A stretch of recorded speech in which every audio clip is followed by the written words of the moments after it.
Bago.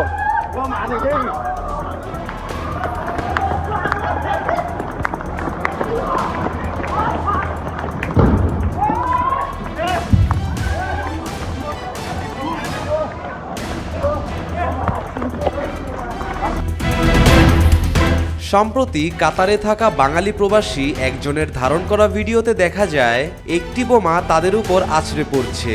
সেই যাত্রায় জীবনের ঝুঁকি নিয়ে বেঁচে যান প্রবাসীর দল। এভাবে ক্ষেপণাস্ত্র নিক্ষেপে বাঙালি সহ আরও কর্মরত প্রবাসীর জীবন আছে ঝুঁকির মুখে।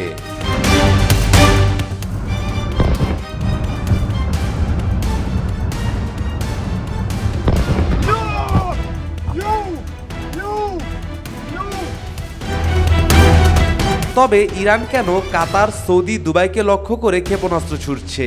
উল্লেখযোগ্য কারণগুলো বিশ্লেষণ করলে দেখা যায় মধ্যপ্রাচ্য দেশগুলোতে মার্কিন ঘাঁটি থাকার কারণে তারা এই হামলা চালাচ্ছে। কেননা সেই ঘাঁটি ব্যবহার করে ইরানের উপর হামলা চালায় মার্কিন সৈন্যরা।